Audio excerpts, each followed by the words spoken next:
कृति Sharma and जैसा कि sir ने आपको बताया मेरे 2 एग्ज़ाम क्लियर हुए हैं, SBI एंड IBPS। तो मैं आप लोगों से बस इतना कहना चाहूँगी कि यहाँ पे जो फैकल्टीज़ हैं दे आर वेरी मच, उनको पता है वो क्या कर रहे हैं। आप लोगों को बस वो जो कह रहे हैं उनकी बात मान के वो सब चीज़ें करनी है, क्योंकि वो पढ़ा देंगे लेकिन अगर आप अपनी तरफ से मेहनत नहीं करोगे तो क्रैक नहीं कर पाओगे। मैथ्स के लिए स्पेशली मैं कहूँगी कि केतन सर के चरण पकड़ लो, क्योंकि इनसे बेटर मैथ्स के लिए तुम्हें नहीं मिल सकता। मुझे बहुत प्रॉब्लम आती थी मैथ्स में, तो जैसा सर बोलते थे यहाँ पे क्वेश्चंस करो, घर जाके जो प्रैक्टिस करनी है वो भी करो, क्योंकि नो मैटर सर कितना ही बोले, अगर तुम लोग खुद से सॉल्व नहीं करोगे तुम्हारा दिमाग नहीं चलेगा, और जब तक वो नहीं होगा तो वो जो एग्ज़ाम के टाइम पे प्रेशर होता है वो हैंडल नहीं कर पाओगे। और सबसे अच्छी चीज़ है कि मॉक लगाते रहो, वो बहुत इंपॉर्टेंट है। मॉक के बिना पेपर क्रैक नहीं होंगे, चाहे प्री हो चाहे मेंस हो। सिटिंग बनाओ, उसके बाद ही सॉल्व करोगे। जैसे जैसे क्वेश्चंस भी समझ में आएंगे मेंस के कि वो क्या कह रहा है क्या पूछ रहा है, और उसी अकॉर्डिंग तुम लोग सॉल्व भी कर पाओगे। और रही बात मॉक देने के बाद में एनालिसिस, वो सबसे इम्पॉर्टेंट होता है। जो क्वेश्चन कर दिए उनका भी देखो कि टाइम ज़्यादा अगर लगा है तो उसको कैसे कम कर सकते हो।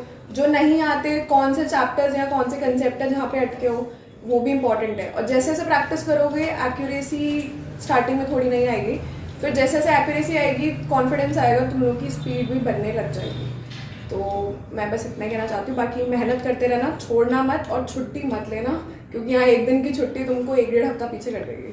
So that's important. बाकी मेहनत करते रहो, हो जाएगा अच्छे से। यहाँ की फैकल्टीज को बिलीव करके मेहनत करते रहो। तो ऐसा कुछ पूछना चाहते हैं आप लोग?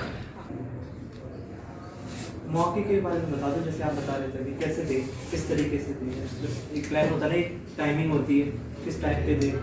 मौका देखो, ऐसा मत करना कि पूरा कोर्स हो जाए उसके बाद ही नहीं। थोड़ा बहुत अगर 75% कोर्स भी हो जाए ना, लगाना स्टार्ट कर दो, क्योंकि जब तक तुम्हारा कोर्स कंप्लीट होगा और पेपर आने लग जाएंगे you will get into panic mode कि अरे यार मॉक में सॉल्व नहीं हो रहे क्वेश्चन, या एंड टाइम पे लगाओगे ना तो वो कॉन्फिडेंस बिल्ड नहीं होगा। ज़्यादा ही है ना तो सब्जेक्ट वाइज क्विज देना स्टार्ट कर दो, क्योंकि ये पता चल जाएगा कि उस पर्टिकुलर चैप्टर में भी कौन से कंसेप्ट में प्रॉब्लम आ रही है। फॉर एग्जांपल मिक्सचर और एलिगेशन ही है, उसका एक पार्ट आपको आता है लेकिन बाकी कुछ क्वेश्चन से किसी टाइप के उसमें आपको प्रॉब्लम आ रही है, तो वो मॉक में ना आपको ऐसा नहीं होगा कि जो आता है वही क्वेश्चन आएगा। आपके अकॉर्डिंग चैप्टर कंप्लीट हो गया यहाँ पे, लेकिन आप जब मॉक देने बैठोगे अगर दूसरे टाइप का क्वेश्चन आ गया उसी चैप्टर में से, तो आपको प्रॉब्लम होगी। तो हर चैप्टर को ना चैप्टर वाइज, मतलब जो अड्डा पे IAS उसमें आते हैं, सब्जेक्ट वाइज क्विजेस भी आते हैं 10-10 मिनट के, 15-15 मिनट के, तो एटलीस्ट वो तो स्टार्ट कर दो। अगर कोर्स इतना भी जो स्टार्ट हुआ है अभी उसके, लेकिन लगाने स्टार्ट कर दो, क्योंकि क्विजेज और मॉक के बिना नहीं हो पाएगा। क्योंकि आप सोच के देखो, जो 1 घंटे का पेपर है अगर वो 3 घंटे का हो जाए, हर कोई सॉल्व कर लेगा सारे क्वेश्चन। मेन उसमें आपके कम टाइम में ज़्यादा क्वेश्चन सॉल्व करने के ऊपर ही होता है, तो वो प्रैक्टिस से डेवलप होगा। मॉक लगाओ और क्विजेज लगाओ, वो बेटर है। Any other question? Kriti, tell them how to prepare English. English के लिए ऑब्वियसली मैं, क्योंकि इंग्लिश मीडियम से रही हूँ और थोड़ा प्रॉब्लम रही नहीं मुझे इंग्लिश में, तो रीडिंग मैं बोलूँगी, रीडिंग करते रहना।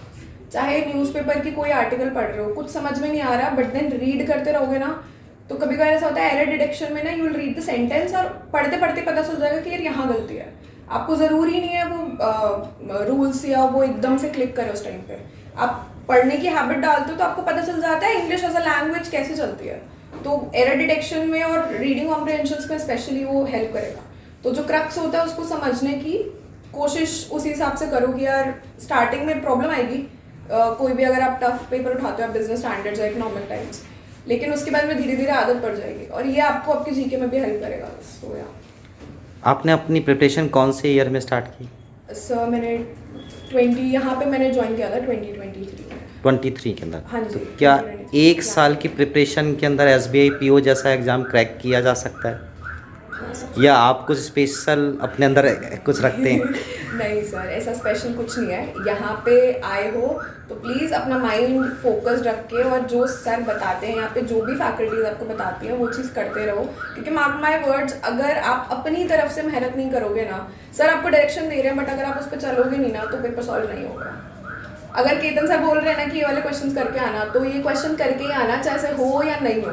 एटलीस्ट एक क्वेश्चन को 1 घंटा दोगे, अगर नहीं हो रहा तब जाके दिमाग खुलेगा, क्योंकि स्टार्टिंग में किसी के लिए ईजी नहीं होता। वो प्रैक्टिस करोगे ना तो अपने आप आ जाएगा क्वेश्चन सॉल्व करना। तो तो यही है, हो जाएगा। मेहनत करो बस, कंसिस्टेंसी बनाए रखो, मेहनत करते रहो, छोड़ना मत बीच में कुछ भी। छोड़ोगे तो वही है, वो एक दिन छूटता है ना, वो आप एक हफ्ता पीछे हो जाते हो, वो बहुत इंपॉर्टेंट है। यहाँ पे तो बिल्कुल छुट्टी मत लेना, मैं ही बोलूँ। बाकी करो यार, अच्छा हो जाए।